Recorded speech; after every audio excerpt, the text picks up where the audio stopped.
Hello everyone. दोस्तों, आज की इस वीडियो में हम बात करेंगे इंडिया के एक ऐसे सुपरस्टार की जो एक साधारण से घर में पैदा हुए थे, जिनके पिताजी एक मामूली से बस ड्राइवर थे और माताजी एक हाउसवाइफ थी, जिनका अपनी फिल्म इंडस्ट्री में कोई भी संपर्क नहीं था। उसके बावजूद भी उस एक्टर की कड़ी लगन और मेहनत के चलते वो एक्टर आज कनाडा फिल्म इंडस्ट्री का सबसे बड़ा सुपरस्टार बन गया है। वो आज अपनी फिल्म इंडस्ट्री को लीड कर रहा है और साथ ही में उस एक्टर को इंडिया के सबसे बड़े सुपरस्टारों में से एक गिना जाता है। हम बात कर रहे हैं केजीएफ फेम, हम सबके फेवरेट रॉकिंग स्टार यश की। वैसे आप सभी पहले ये जान ले कि यश का असली नाम यश है ही नहीं।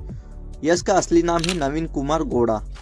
तो हमारे नवीन सर या फिर कहे रॉकिंग स्टार यश की कहानी शुरू होती है 8 जनवरी 1986 से, जब इनका जन्म कर्नाटका के हसन जिले के बूबनहल्ली में अरुण कुमार गौड़ा जी के घर पर हुआ।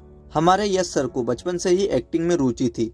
वो जब स्कूल के टाइम पर थे तब से ही वो एक्टिंग किया करते थे और वो जब एक्टिंग करते और लोग उनकी परफॉर्मेंस देखकर तारीफ करते तो यश सर को काफ़ी अच्छा लगता और उन्हें मोटिवेशन मिलता कि वो आगे चलकर और अच्छा काम करेंगे और एक बड़े सुपरस्टार बनेंगे। यश को एक्टिंग में इतनी रुचि थी कि उन्होंने जब 10वीं की पढ़ाई पूरी कर ली थी तभी से उन्होंने मन बना लिया था कि वो अब आगे की पढ़ाई नहीं करेंगे और अपना पूरा ध्यान वो सिर्फ और सिर्फ एक्टिंग पर ही देंगे। लेकिन यश के पिताजी चाहते थे कि यश अपने आगे की पढ़ाई पूरी करे और एक सरकारी नौकरी करे। यश ने अपने पिता की बात मानते हुए मजबूरी में अपनी सीनियर स्कूल तक की पढ़ाई पूरी की। चूंकि यश अपना करियर फिल्म लाइन में बनाना चाहते थे इसलिए वो बेंगलुरु चले गए। लेकिन बेंगलुरु जाने से पहले यश के पिताजी ने यश को 300 रुपये दिए और कहा कि अगर वो लौटकर वापस से गाँव आते हैं तो उन्हें वापस जाने की अनुमति नहीं दी जाएगी। यश ने अपने पिता की बात मान ली और 300 रुपये लेकर चल पड़े बेंगलुरु अपना सपना पूरा करने। बेंगलुरु में यश को एक फिल्म के लिए असिस्टेंट डायरेक्टर का काम मिला, लेकिन उस फिल्म की शूटिंग मात्र 2 दिन ही चली। किसी कारण के चलते वो फिल्म बंद हो गई।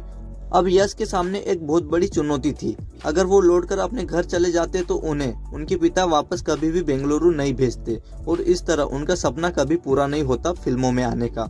लेकिन यश ने ये सोच लिया था कि वो कुछ बड़ा करके ही घर पर लौटेंगे और इसी के चलते उनके पास रहने खाने के भी पैसे नहीं थे। उसके बावजूद भी उन्होंने बेंगलुरु में ही रहने का मन बना लिया। कुछ दिनों तक बेकार भटकने के बाद यश बेनाका नाटक मंडली नाम के एक थिएटर में शामिल हो गए। यश वहां पर एक बैक स्टेज वर्कर के रूप में काम करने लगे, जिसके लिए उन्हें 50 रुपये पर डे दिया जाता था। साथ ही में इस दौरान उन्होंने डिलीवरी बॉय का भी काम किया। कुछ सालों तक थिएटर में जद्दोजहद के बाद यश को 2004 में उत्तरायण नाम के एक टीवी सीरियल में काम करने का मौका मिला। एक बार टीवी सीरियल में घुसने के बाद यश को और कई सारे टीवी सीरियल में भी काम करने का मौका मिला। यश ने नंदा गोकुला, मेल बिल्लू और प्रीति इलाड़ा जैसे कई टीवी सीरियल में काम किया। टीवी सीरियल में काम करते हुए यश ने अपनी एक्टिंग से लोगों को काफी प्रभावित किया और इसी के चलते यश को एक टाइम पर 7 फिल्में ऑफर की गई थी।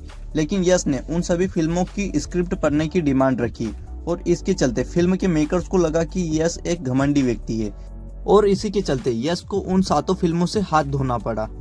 तो इस तरह कई सारे रिजेक्शन के बाद यश ने अपना डेब्यू किया 2007 में फिल्म जम्बाड़ा हुगुड़ी से। इस फिल्म में यश एक सपोर्टिंग रोल में थे।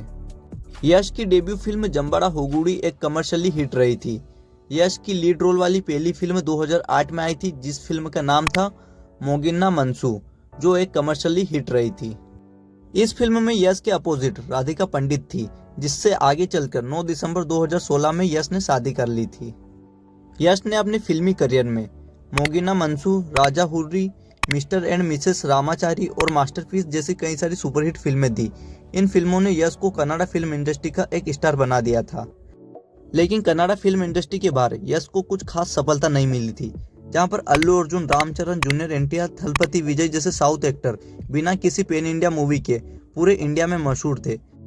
लेकिन यश के पास अब तक इन एक्टरों जैसी उपलब्धि नहीं थी। लेकिन 2018 में यश की फिल्म आती है केजीएफ, जो यश को रातों रात एक पैन इंडिया सुपरस्टार बना देती है और इस तरह प्रभास के बाद यश इंडिया के दूसरे सबसे बड़े पैन इंडिया सुपरस्टार बन जाते हैं।